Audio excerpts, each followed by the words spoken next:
آج کی اس ویڈیو میں ہم دیکھتے ہیں کہ قدیم تہذیبوں اور مذاہب میں تصور خدا کس طرح سے ملتا ہے۔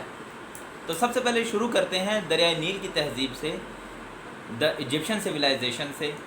دریائے نیل کی تہذیب یا ایجپشن سویلائزیشن جو قومیتوں قبائل وغیرہ میں بٹی ہوئی تھی، اور ہر قوم اور قبیلے کا اپنا بت ہوا کرتا تھا۔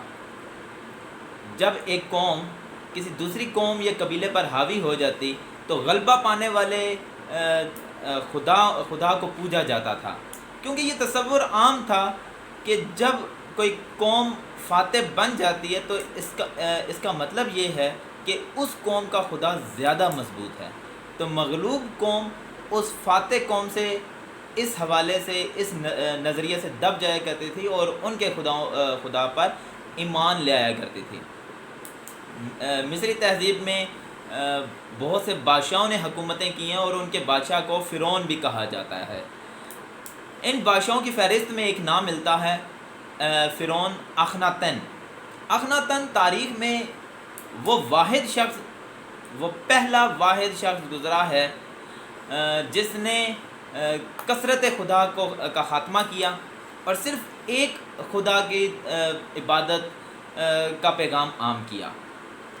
گو کہ یہ جو تصور توحید تھا، ایک خدا کی عبادت کا جو تصور تھا، یہ ایک ناقص تصور تھا، کیونکہ اس نے جس خدا کی عبادت، جس خدا کو پوجنے کا کہا، وہ سورج دیوتا تھا، وہ سورج خدا تھا۔ تو گو کے تاریخ میں اس کا نام اس حوالے سے ملتا ہے کہ وہ پہلا شخص تھا تاریخ میں جس نے ایک واحد خدا کی عبادت کا پرچار کیا ہے۔ اسی طرح دوسری تہذیب ہم دیکھتے ہیں میسوپوٹیمیا کی تہذیب، یا جسے دجلہ و فرات کی تہذیب بھی کہتے ہیں۔ یہ تہذیب بھی مصری تہذیب کی طرح قومیتوں اور مختلف قبائل میں بٹی ہوئی تھی، اور ان کے ہاں بھی خداؤں کا تصور وہی تھا جو مصریوں کے ہاں ملتا ہے۔ یعنی جب کوئی فاتح قبیلہ یا قوم دوسری قوم یا قبیلے پر غلبہ پا لیتا ہے تو اسی کے خدا کی پوجا شروع ہو جاتی ہے۔ ان دو تہذیبوں میں، جو کہ ہم اکثر تہذیبیں بھی ہیں، ان دو تہذیبوں میں بڑے خداؤں کا تصور ملتا ہے، ساتھ میں ان کے سبارڈینیٹ میں چھوٹے خداؤں کا تصور بھی ملتا ہے، اور یوں ان کے ہاں کثرت خدا کا تصور ملتا ہے۔ ان کے ہم اثر ایک اور تہذیب ہے جس کو دریائے سندھ کی تہذیب کہتے ہیں، ہڑپا موہنجو دڑو کی تہذیب، دریائے سندھ کی تہذیب۔ اس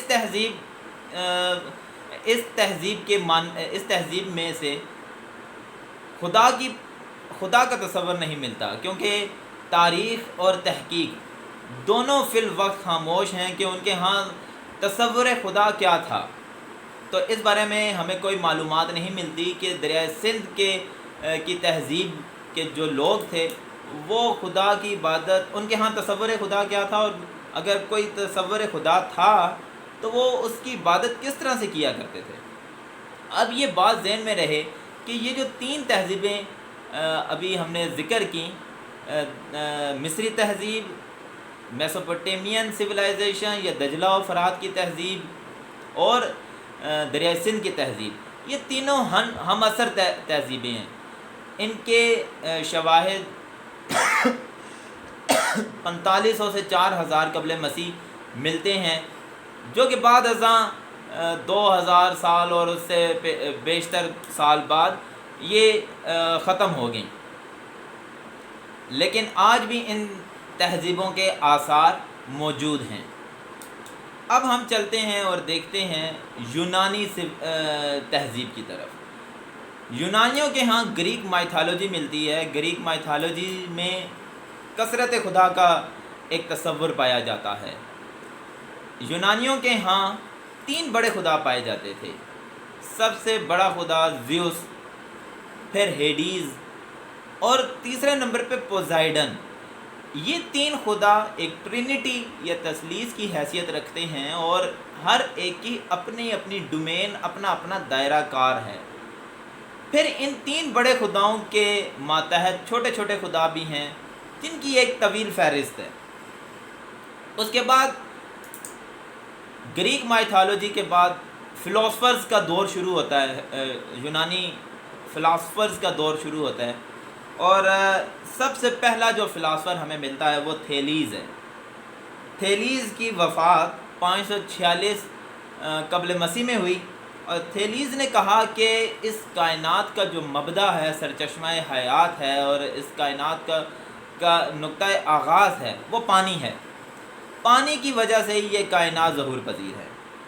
پھر اس کے بعد انیکسیمینڈر ہے، اس نے یہ تصور دیا کہ ایک انفائنائٹ میٹر ہے، لامحدود مادہ ہے، جس کو وہ ایپیرون کا نام دیتا ہے، وہ اس کائنات کا نقطہ آغاز ہے، اسی کی بدولت یہ کائنات آج قائم و دائم ہے، اور وہی اس کا مبدا ہے، اور کائنات کے شروع ہونے کا ذمہ دار ہے۔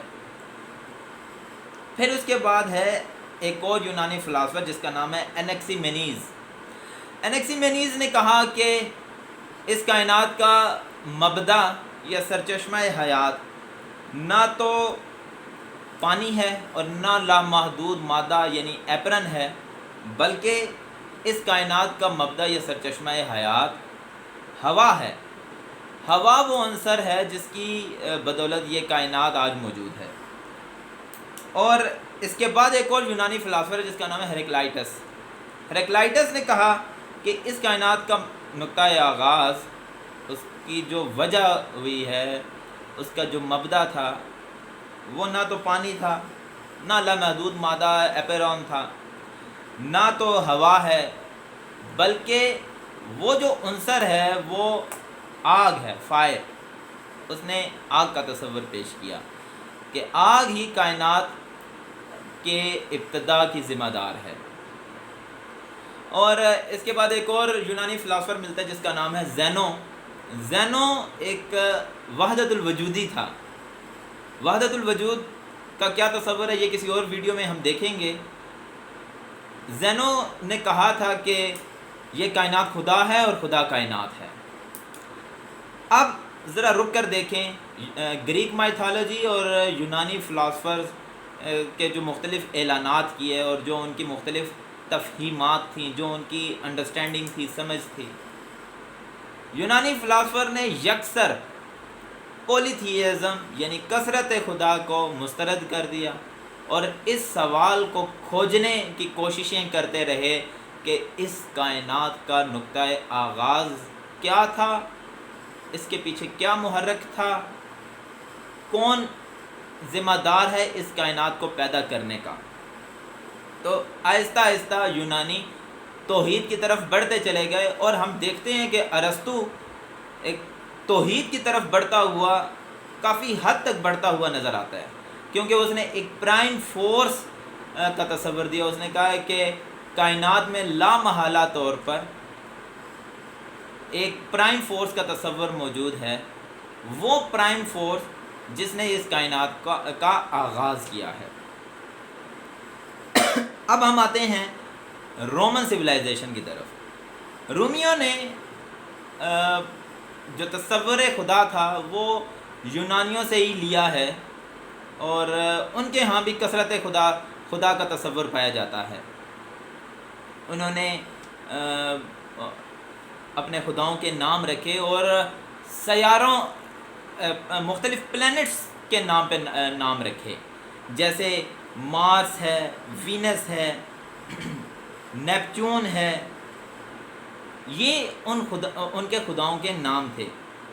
اس کے علاوہ ان کے خداؤں کے نام جونو ہے، منروا ہے، کیریز ہے، ویسٹا ہے، یہ سارے ان کے خداؤں کے نام تھے، اور ان میں کثرت خدا کا تصور پایا جاتا ہے، اور وہ پولیتھیسٹ تھے۔ پولی کا مطلب ہے کثرت، ایک سے زیادہ، اور تھیس کا مطلب ہے خدا۔ ایک سے زیادہ خداؤں کا تصور ان کے ہاں پایا جاتا تھا، اور وہ بت پرست تھے۔ یہ سارے جن میں کثرت خدا کا تصور پایا جاتا ہے یہ بت پرست تہذیبیں تھیں۔ اس کے بعد ہم چلتے ہیں ہندوازم کی طرف۔ ہندوازم قدیم مذاہب میں سے ایک ہے، اور ہندوؤں کے ہاں یہ بات عام ہے کہ اس کائنات کا خالق برہما ہے۔ پھر 3 بڑے خداؤں کا تصور پایا جاتا ہے، برہما، وشنو اور شیوا۔ یہ ہندوؤں کی تثلیث ہے، ٹرینٹی ہے، تریمورتی ہے۔ جیسے یونانیوں میں بھی ایک ٹرینٹی پائی جاتی ہے، تریمورتی پائی جاتی ہے، جیسے ابھی ذکر بھی کیا، زیوس، ہیڈیز اور پوزائیڈن۔ اسی طرح ہندوؤں کے ہاں 3 بڑے خدا، شیوا، وشنو، برہما۔ پھر چھوٹے خداؤں کی ایک طویل فہرست ان کے ہاں پائی جاتی ہے۔ پھر اس کے بعد بدھ مت اور جین مت کی طرف چلتے ہیں۔ یہ 2 مذاہب ہندوازم سے ہی نکلے ہیں۔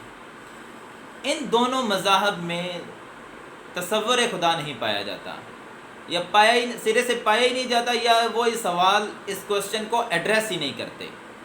ان کے ہاں ہیئر آفٹر، اس زندگی کے بعد کی زندگی کا تصور تو پایا جاتا ہے، لیکن وہ تصور خدا کے سوال کو مخاطب نہیں کرتے۔ اگر ہم چائنیز مذاہب کی طرف چلے جائیں تو ان کے ہاں اخلاقی مذاہب ملتے ہیں، جس میں کنفیوشس ہے، کنفیوشزم ہے، اور یہ ایک ایسا اخلاقی مذہب ہے جو اپنے پیروکاروں کو اس بات پر آمادہ کرتا ہے کہ وہ سماجی اصول سیکھیں، وہ ریاستی اصول سیکھیں، اور وہ سیکھیں کہ سماج میں کس طرح سے زندگی گزارنی ہے اور ریاست کو کس طرح سے چلانا ہے۔ گو کہ یہ مذہب اخلاقی تربیت کے رہنما اصول فراہم کرتا ہے۔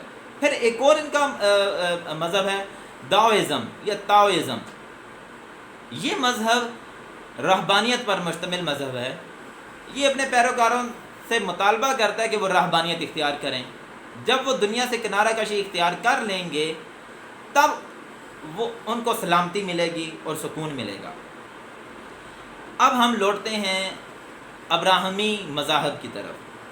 ابراہمی، جیسا کہ نام سے بھی ظاہر ہے، حضرت ابراہیم علیہ السلام نے فلسفہ توحید دیا تھا اور ایک خدا کی عبادت کا اعلان کیا تھا۔ انہیں ابراہیمی مذاہب میں سے جو ایک مذہب ہے یہودیت، جس کو جوڈائزم بھی کہتے ہیں۔ یہودیوں کے ہاں ایک خالص توحید کا تصور پایا جاتا ہے۔ یہ کسی اور دوسرے خدا کی عبادت نہیں کرتے اور ایک خدا کے ساتھ کسی کو پوجتے بھی نہیں ہیں۔ یہ خدا کو مختلف ناموں سے پکارتے ہیں، ہاشم، ایل ایلیون، یاوی، ایڈونائے۔ یہ مختلف نام ہیں ایک خدا کے۔ اب جیسے اب ایل ایلیون ہے، اب جیسے اسلام میں اللہ تعالیٰ کو العلی بھی کہتے ہیں، جس کا مطلب ہوتا ہے عظمت میں بڑھ کر، جو عظمت رکھتا ہے۔ تو یہ دونوں کا مطلب ایک ہی ہے، کیونکہ ہیبریو اور عربک ان دونوں زبانوں میں مماثلت بھی پائی جاتی ہے۔ تو یہ بات ذہن میں رہے، یہودیوں کے ہاں تصور خدا اور اسلام کا تصور خدا، ان میں بہت حد تک مماثلت پائی جاتی ہے، بلکہ دونوں یکساں ہیں۔ پھر ہم بات کرتے ہیں عیسائیت کی۔ عیسائیت میں تصور خدا بہت مختلف ہے دوسرے مذاہب کی نسبت سے۔ ان کے ہاں عقیدہ تثلیث ہے، دا بلیف ان ٹرینٹی۔ اب ٹرینٹی کیا ہے؟ 3 خدا جو کہ ایک دوسرے سے مختلف بھی نہیں ہیں لیکن مختلف ہیں، اور مل کر ایک خدا بناتے ہیں، جس میں ایک the God the Father, the God the Son اور the God the Holy Spirit. خدا تعالیٰ کو بھی خدا مانتے ہیں، حضرت عیسیٰ کو بھی خدا مانتے ہیں، اور ہولی اسپرٹ، روح کا فرشتہ، اس کو بھی یہ خدا مانتے ہیں۔ تو یوں یہ تینوں خدا ایک خدا بنتے ہیں، اس کو تثلیث کہتے ہیں۔ یہ تینوں ایک دوسرے سے جدا بھی ہیں اور ایک دوسرے سے جدا نہیں بھی ہیں۔ تو یوں ان کے ہاں ایک تصور خدا پایا جاتا ہے، اور یہ اس بات کو ایک جسمانی طور پر بھی ظاہر کرتے ہیں، اور ان کے ہاں ایک گیسچر ملتا ہے، اور وہ اس طرح سے کرتے ہیں، the God the Father, the God the Son and the God the Holy Spirit. اس طرح سے وہ تثلیث کو یاد کرتے ہیں اور خدا کو، اپنے خدا کو یاد کرتے ہیں۔ پھر ہم دیکھتے ہیں اسلام میں خالص تصور توحید ملتا ہے۔ صرف ایک اندیکھے خدا کی عبادت ہے، کسی اور دوسرے خدا کا تصور ہی نہیں ہے۔ وہ مسلمان صرف ایک خدا کی عبادت کرتے ہیں اور کسی دوسرے خدا کی عبادت اور پرستش نہیں کرتے۔ اب آتے ہیں سکھ ازم کی طرف۔ سکھ ازم جدید مذاہب میں سے ہے۔ یہ 16ویں صدی میں سکھ ازم ابھرا 16ویں صدی میں، اور اس کے جو بانی تھے، روحانی پیشوا تھے، وہ بابا گرو نانک تھے۔ سکھ ازم ہندو مذہب کی ایک باغی شکل بھی آپ کہہ سکتے ہیں۔ بابا گرو نانک نے خالص توحید کا تصور دیا، اور انہوں نے اس کے لیے جو فریز استعمال کیا وہ ایک انکر کا ہے، ایک خدا۔ تو سکھوں میں ایک انکر، ایک خدا کا تصور ملتا ہے، اور یہ بات ذہن میں رہے کہ علامہ محمد اقبال نے بابا گرو نانک کے بارے میں کہا ہے کہ وہ ایک مرد کامل ہیں۔ انہوں نے نانک نامی ایک پوری نظم لکھی ہے، اور ان کے حق میں اور ان کی تعریف میں، ان کی توصیف میں انہوں نے اشعار کہے ہیں۔ اس کے بعد ہم چلتے ہیں بہائی مذہب۔ بہائی مذہب ایک جدید ترین مذہب ہے۔ اس کے بانی حضرت بہاءاللہ ہیں۔ بہاءاللہ 1817 میں پیدا ہوئے، اور یہ محمد علی باب کی شخصیت سے بہت زیادہ متاثر تھے۔ یہ جو مذہب ہے اور اس کے جو بانیان ہیں محمد علی باب اور بہاءاللہ، یہ ایران تہران سے یہ نمودار ہوئے ہیں، اور یہ مذہب ایران سے ابھرا ہے۔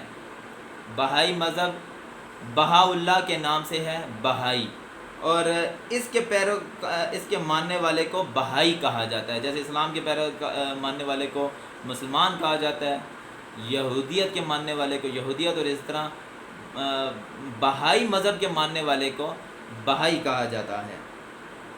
اور ان کے ہاں کیونکہ یہ اسلام سے یہ مذہب نکلا ہے، پھر بعد میں ان کے بانیان نے یہ دعویٰ کیا کہ وہ اللہ کے بھیجے ہوئے ہیں، اور وہی جدید نبی ہیں، اور یہی جدید مذہب ہے۔ پچھلے جتنے مذہب ہیں وہ ان سب کی تنسیخ ہو چکی ہے، تو لہٰذا یہ ایک نیا مذہب ہے۔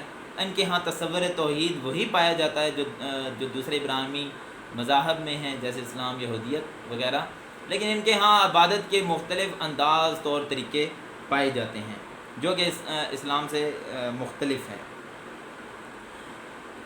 ایک مذہب جو کہ قدیم ترین مذہب ہے، جس کو شروع میں جس کا ذکر ہو جانا چاہیے تھا، آخر میں ذکر کرتے ہیں، زوروسٹرین، زردشت یا زرتشت۔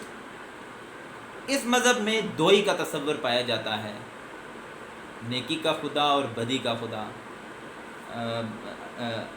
اہورا مزدا اور اہرمن، نیکی کا خدا ہے اور ایک برائی کا خدا ہے۔ اب ان دونوں کے درمیان میں ایک مسلسل کشمکش جاری ہے،